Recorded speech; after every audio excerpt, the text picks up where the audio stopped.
Hey, everybody, and welcome back to another Mindset Monday. I am so excited for you to hear a conversation we're going to have with our very own lead pastor, Jeff Henderson, as he interviews Mark Cole from the John Maxwell Company. So without further ado, here is their conversation.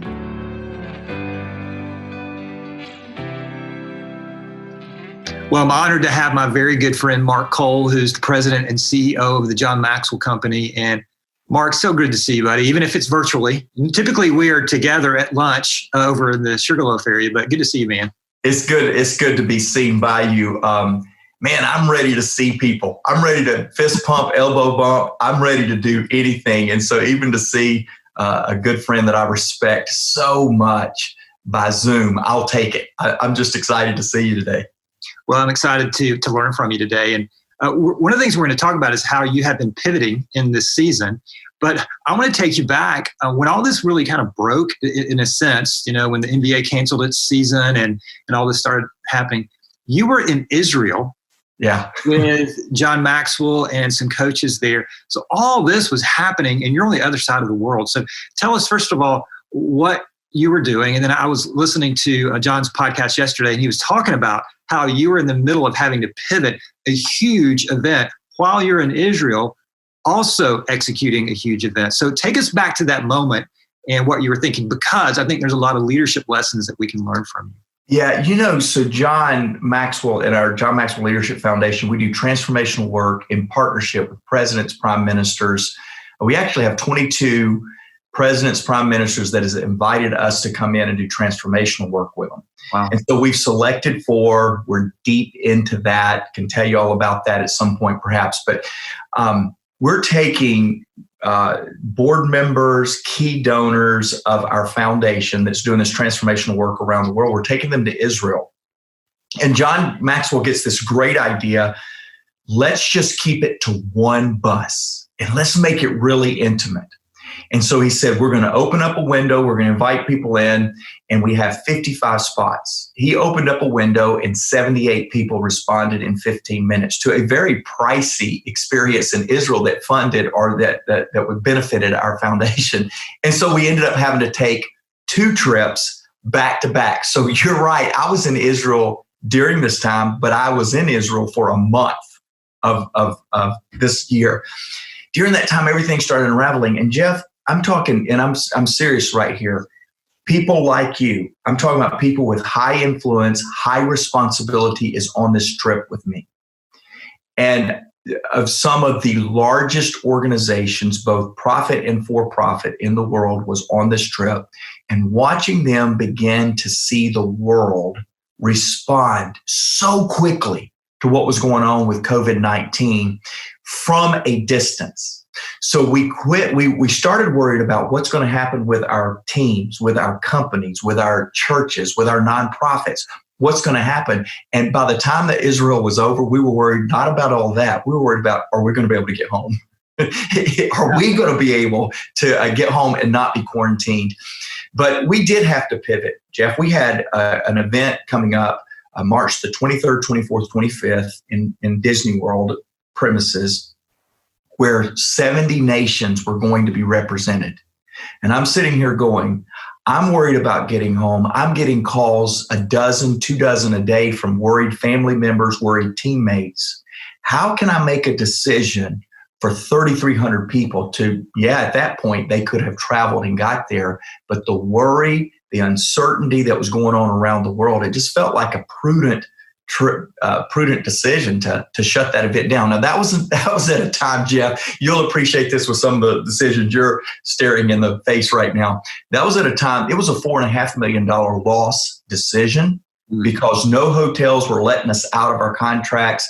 But we did it. We did it because we felt like it would value our people, and it ended up being the right decision, but it didn't feel like the right decision when we made it. Wow. So You're in Israel, you're making these decisions, and then I listened to the podcast yesterday, as I mentioned, and you decided to pivot to an online strategy, which obviously in church world we've had to do as well. But talk about that, and then talk about the results of how, because you could have, I think the leadership lesson here is you could have been overwhelmed with the loss. And by the way, we didn't talk about this when we talked previously. I want to talk about this idea of lament. Yeah. And I heard you talk about this in another John Maxwell podcast episode. But rather than just wallow in your misery, you decided to move. And I know the Maxwell Company is an action-oriented company. Yeah. Talk about the action-oriented leadership decision that you made, the result, and then what are some lessons that we can learn? Because I think this crisis, like any crisis, can paralyze us. Yeah. And you chose to move in action. Yeah. And so we have 33,000 coaches that we have certified around the world that are representing John Maxwell's content, his intellectual property, their coaching, speaking, and training on that. We've certified them. A part of our certification process is an in-person experience that for the last 8 years we've hosted in Orlando twice a year. So not only is this event important to our bottom line, et cetera, it's important to our process. I mean, in other words, you have to come to the event if you can actually to fully represent the intellectual property, the content, the solutions that we've given you. So we first of all determined that at that point, we still were not sure. Was this just a phase? Was this just a quick thing? Were we going to rebound quickly? And so we didn't cancel the event. We postponed the event because we do it twice a year. So we sent a message out, hey, we're going to still give you this experience. It's just going to be at our August event. We're going to bring all of our March people with our August event. We're going to have a great event, which, by the way, at this taping, August is now uncertain.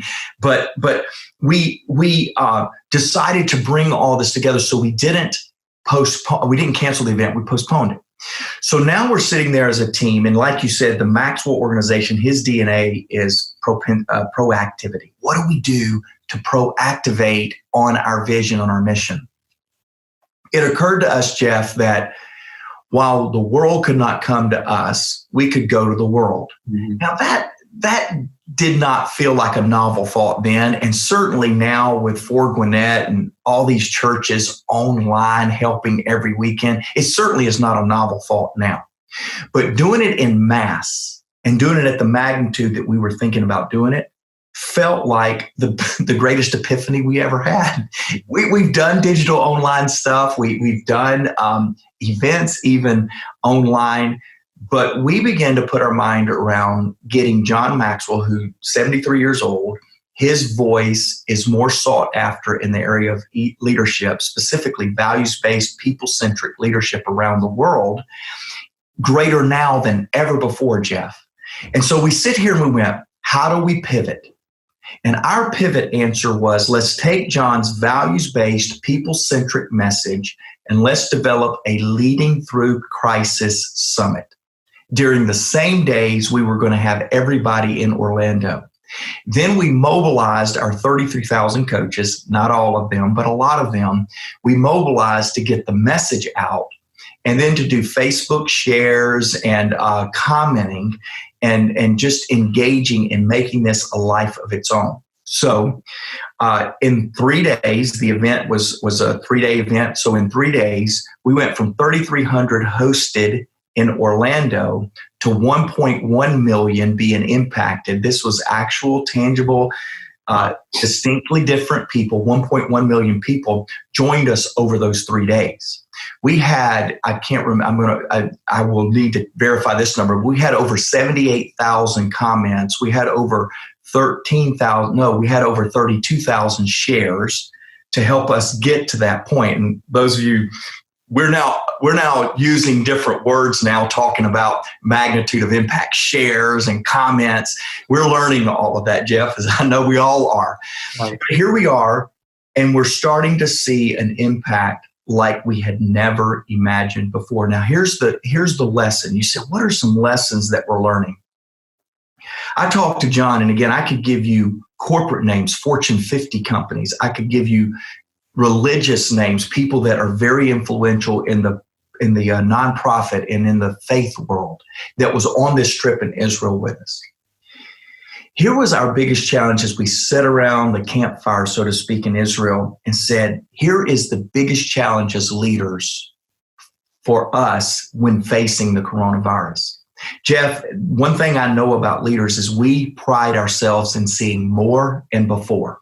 So John Maxwell's statement, leaders see more and they see before. Right. So we as leaders, Jeff, you for Gwinnett, what's happening from your ministry, your impact to Gwinnett, you can see and are expected to see more than the rest of us. You're supposed to see more and before. Here was our challenge with coronavirus response. We no longer could not see more and before. Not only that, we couldn't see anything. And we didn't have the luxury to wait a week or 2 or 3 to respond. I pride myself in being one of the best football coaches in the world. But you have to ask me my game plan on Monday after Sunday. I'm a great armchair quarterback, man. Give me a day and I can tell you everything my favorite team did wrong. Well, the coronavirus didn't give us as leaders a chance to react with space. We had to react immediately. So not only were we not proacting, we were reacting, and we were having to react immediately. And so this new phenomenon that all of us, I watched you, me and you've had a couple of 2 or 3 conversations during this. I've watched you react and respond so quickly and so effectively, but it's different. It's awkward. The second thing was John, this Monday, he talked on Facebook, and he gave another lesson that I'd love to share if you're okay with it.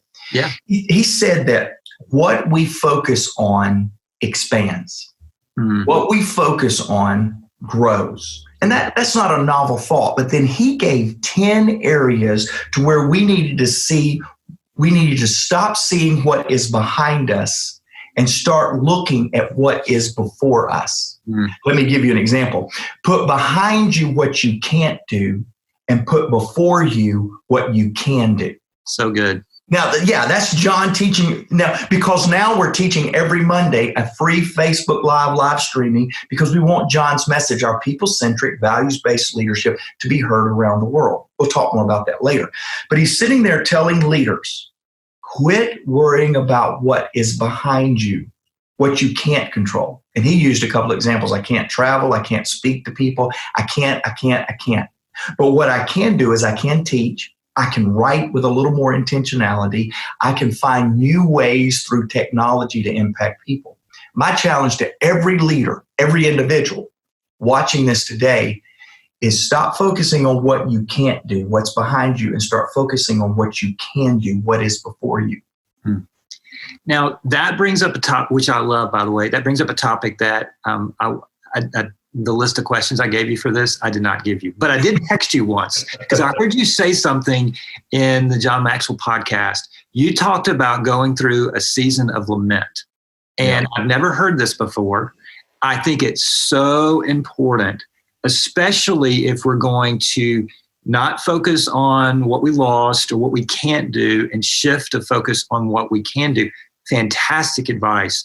But there is a grieving process that if we don't go through, just as if we lose a loved one, if we lose something in terms of what the economy provided before and it might not now. You talked about a season of lament, which from a ministry standpoint is so important, but not just a ministry standpoint, a human being standpoint. Can you take a few minutes, even though I didn't prep you for this? Yeah. I did text you though, sometimes say, I want to talk about this. So now's the time, Mark. So what is a season of lament? Why is it important? And what did you do in that season of lament?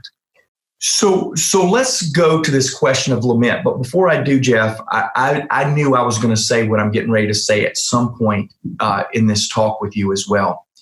All of you that are impacted by Jeff Henderson, he's going to kill me and probably edit this and not let this get out. For all of you that have the impact and the influence of his leadership, I hope you realize how significant and how important that is. And I'm speaking personally, I'm going to try to keep my emotions in check. About 3 years ago, it became clear that John Maxwell was going to mentor me to the next level of my influence. And I'm just an Atlanta boy. Listen to me talk. I'm from the South Side. I'm leading big things, but I've got the shelter and the shadow of John Maxwell. Pretty big shelter, pretty big shadow. I'm going to be okay. And so 2 years ago, 2018, I knew that I was being stretched into a new season, and I knew the conversations John and I were having was going to propel me even further into a spotlight that I didn't ask for, a stage that I did not long for, and a microphone that I didn't know if I was prepared to hold. Mm. And I asked this guy I'm looking at in this Zoom call right now, Jeff Henderson. I said, Jeff, I need a spiritual mentor this year. Now, I also need some marketing help. We were looking at some marketing things, and I can't think of anybody better than Jeff to help me with that either. But Jeff, truly, I believe what I'm getting ready to describe is a part of the incredible influence and impact you had on me for that entire year. Now, we still remain friends. We still get to do wonderful things to impact people together like this. But I got to tell you, that year of spiritual insight, oversight, and accountability was a game changer for me. And I sit here today with you having some perhaps stories of success, definitely some stories of lament that I'm getting ready to talk about. I sit here because of your influence and impact in my life. And I was looking for the opportunity to say that, and I just said it, and don't cut it out. Okay. Now, lament. Every year, and Jeff, you do this. I know a lot of leaders do this. Between Christmas and New Year's, I spend a real intentional time reviewing the previous year and setting up my plans for the next year. Now, I'm a business leader. I'm a strong person of faith. I'm a preacher's kid like you, Jeff. And so it's a time of great consecration for me. I fast media, I fast food, I fast technology, I fast it all. And just spend 48 hours reviewing the previous year and looking forward to the next year. Again, no news flash there. This year, I went into that feeling really good about last year. Last year, my word was wisdom. My word for the year that I focus on, it was wisdom. I read Proverbs, a chapter of Proverbs every day, 12 different translations. I got done and I went, man, I'm wise. And so so I felt good about that. I already knew my word for the next year. So I went into this year in review pretty confident that if the Lord showed up, fine, but if not, we're okay. I got this one taken care of.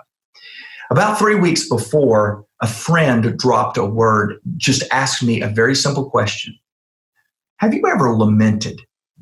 And I thought, no, thank you. I don't think I want to either. Right. That don't even make sense to me. Mm-hmm. That's all I thought about it, Jeff. I get to my year-end review, a very spiritual moment, and I wake up very early on the first day. I'm ready to review how wise I became last year. And the Holy Spirit just dropped in my mind and in my heart, you need to read Ecclesiastes, the rest of Solomon's writings. Now, I'd read Proverbs every day the entire year. I did really good. I don't always do this good. And then the Lord prompts me and says, you need to read Ecclesiastes. Man, I don't know when the last time you've read Ecclesiastes, but man, it feels like coronavirus. I mean, It feels tough. And about 7 chapters in, Solomon begins to say, all this wisdom, this human understanding that I have, it is but vapor. It's but smoke. And Lord, I lament the day I even asked for wisdom. Immediately, that question from my friend came up and said, you need to lament. Jeff, I spent the next 7 hours lamenting things. Now, during that time, you and I lost a good mutual friend, someone we respected. Mm-hmm. Over the last year, I had lost my dad. I had lost my physically, mentally handicapped brother. And in every one of those memorial services that I got to speak in, I was telling them, boy, they're doing good. My brother, who has never spoken in his life, he had a high fever at 5 years old. We never heard his voice except our own language we had created. He's now in heaven. Him and my dad's talking it up. Oh, I gave encouragement like you couldn't believe, but I had never looked at the Lord and said, Lord, you could have healed my 63-year-old brother. Why didn't you heal him? Why didn't you do what I know you have done for others? And Jeff, I never took a moment to lament things like that. I was in a very difficult business time in 2019. Again, much like the coronavirus, and I'm glad you were prompted to ask that on here, because perhaps some of us need to lament. Mm-hmm. And let me tell you, perhaps some of us need to lament. Let me tell you what lament meant to me. Now, this was a process. I did not go into this with this understanding. I had emotion when I lost these people. I had emotion and frustration about the people that were disappointing me in my business. But what I didn't have was a discipline that went and took it to the only one that really can make a difference. Mm-hmm. And to me, that's what lament is. Everything else is complaining. Everything else is blaming. Jeff, if I don't like the way you didn't call me yesterday, which is never true about you, you're so mindful. But if I don't like something you did, and I come and I blame you and I complain to you, I may feel better because I took the responsibility and put it on somebody else, but I really haven't resolved it. And until I take it to the omniscient, omnipresent one, the all-powerful one, and say, God, you have the ability to have stopped coronavirus. I do not believe God caused coronavirus. I'm not that guy. But God, there's something that maybe you could have done. And then we rest in the fact that he knows better than us, and we trust him. I believe that's what true lamenting was. And so, Jeff, as you know, real quickly, I'll tell you the rest of the story. I put down 15 things that I thought was resolved in me. I thought they were done. I put 15 things down that I felt prompted in that time of lament, things like I've already described and others. Not being able to communicate well with my wife during some of the difficult times. I had blamed her on that. You're not understanding. I'm carrying a load. Why don't you support me better? All these things that had been unresolved that year that I thought was resolved. I wrote it down and I took a walk on the beach and I began to give those things to the Lord. And 4 hours later, I had walked about 8 miles. And I had taken those things that I had written on a biodegradable index card. And I had wadded them up, walked them in the ocean, and threw them out in the ocean so that the waters could carry them away, never to carry them again. It was a powerful experience. I love that. And here's one, well, so many reasons, but unprocessed grief will show up in negative emotions. And it could be anger, it could be withdrawal, it could be a variety, envy, jealousy. But those negative emotions are typically inflicted upon the people closest to us. So that's why this season of lament, I think, is so important for all of us, because we've all lost something.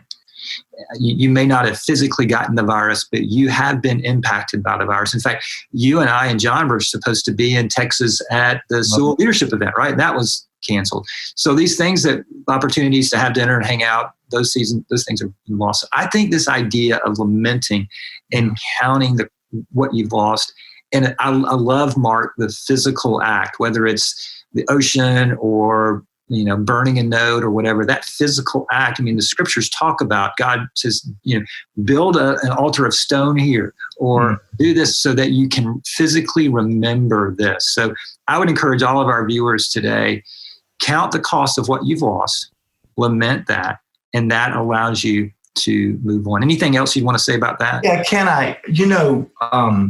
Our values, I wish I had them, I'd hold them up. Our company values, and this is for the business leaders, the people that you are carrying a burden, Jeff, like you and I, there's people watching. You're carrying a burden of the people you've either had to furlough, lay off, the people that may be coming up. You're going to have to do it if this thing doesn't bounce back quick. I mean, you're carrying the load of others.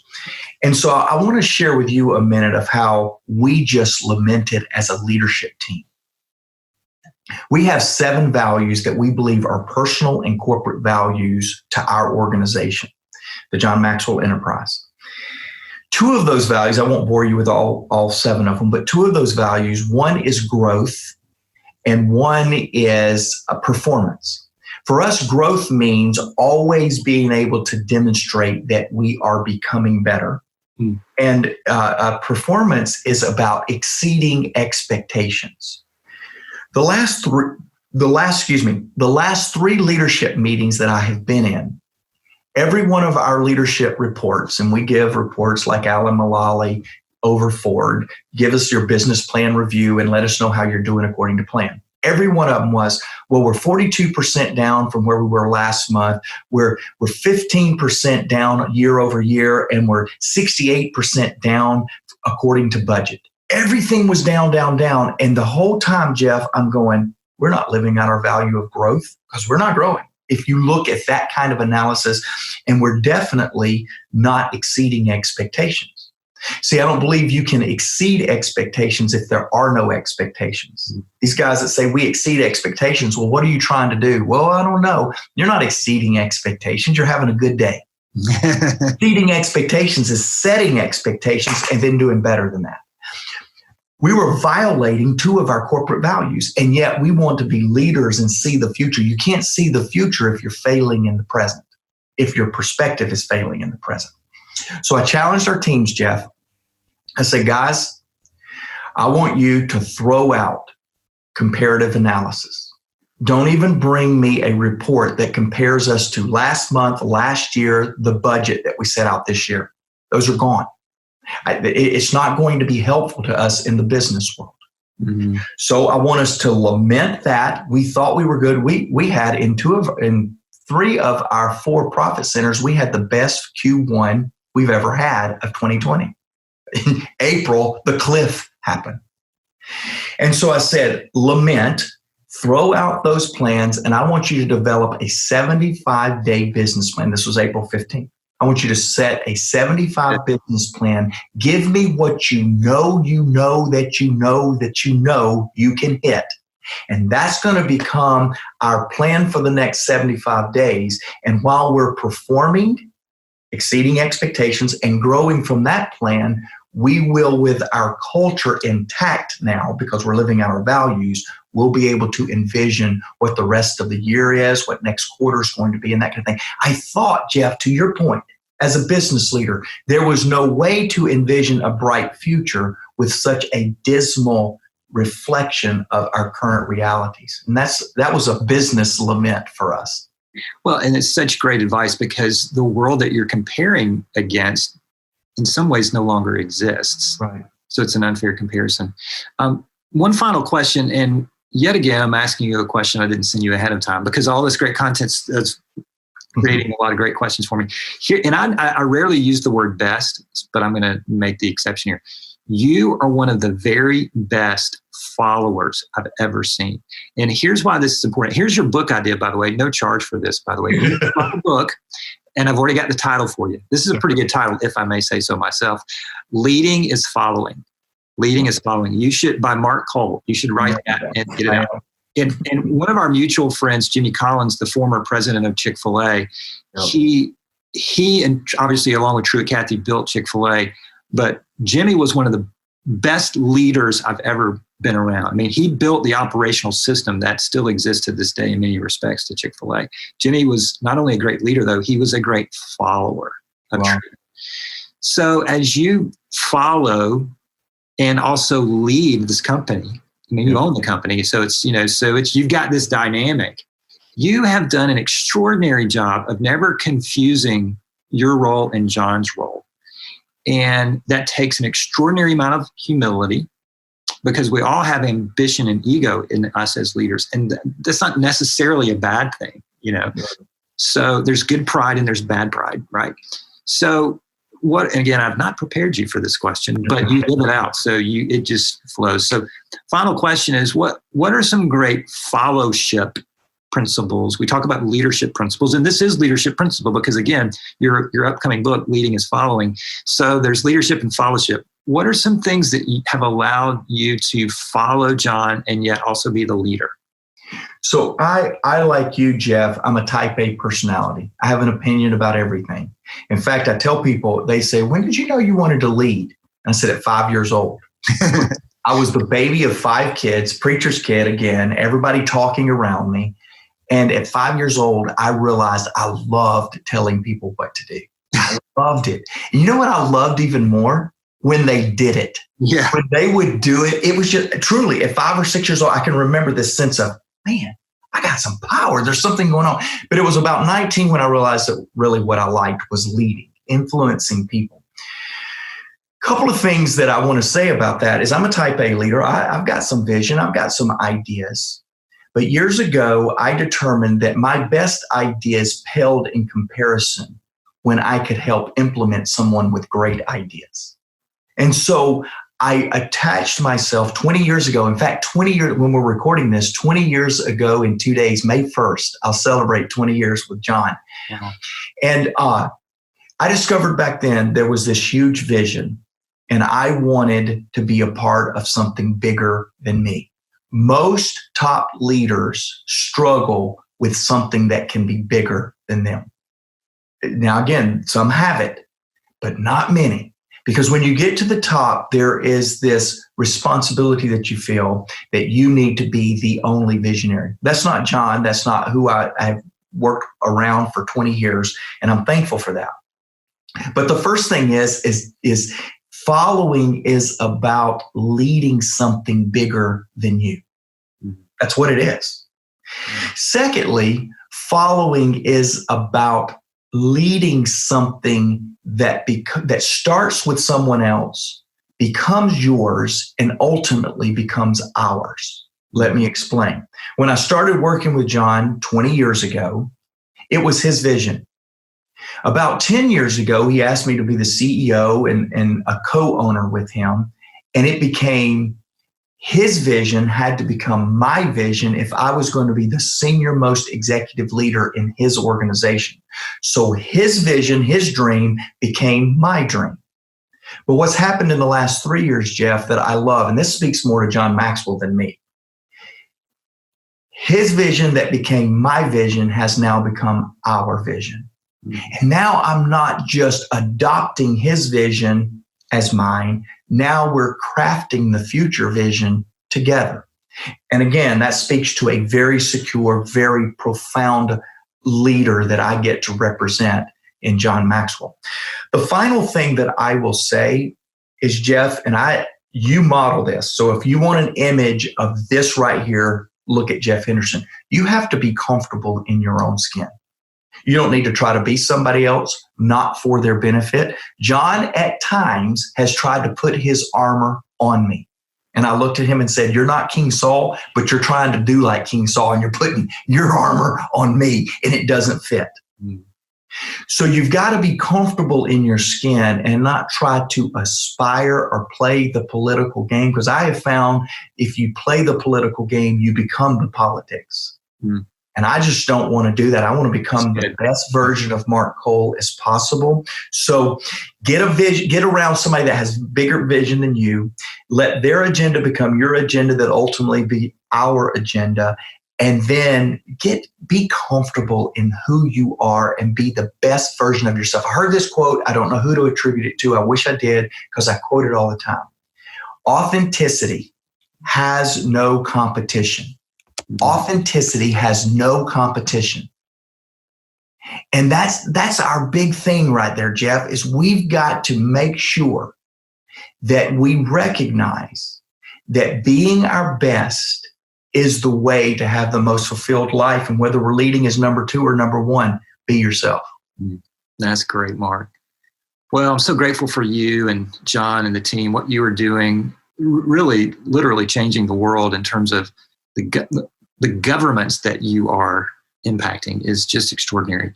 And one of the many, many reasons I wanted to have you on here was obviously you're pivoting. You've pivoted in this interview because I've asked you 2 questions we weren't prepared for, so thank you. But you're an extraordinary leader, an extraordinary person, and a great, extraordinary friend of mine. Before I let you go, so thank you for that. Obviously, how can we stay connected? If you haven't signed up to or subscribed to the John Maxwell Leadership Podcast, you definitely should. You'll hear Mark and John.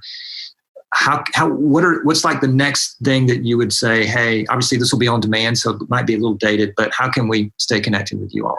So the best thing that we do is it's a free value add initiative that we have is the John Maxwell Leadership Podcast. So John Maxwell Leadership Podcast, very creative webpage there. JohnMaxwellLeadershipPodcast.com. You can go to your favorite podcast player and find us there. But that's really the best way. And you hear a ton of John's content and then some application of how me and one of my team members actually apply that content into our businesses. That's great. Well, Mark, thanks for today. I can't wait to go back over to Sugarloaf and have lunch with you at some point in person soon. So I appreciate you. Thanks for your friendship. Thanks, friend.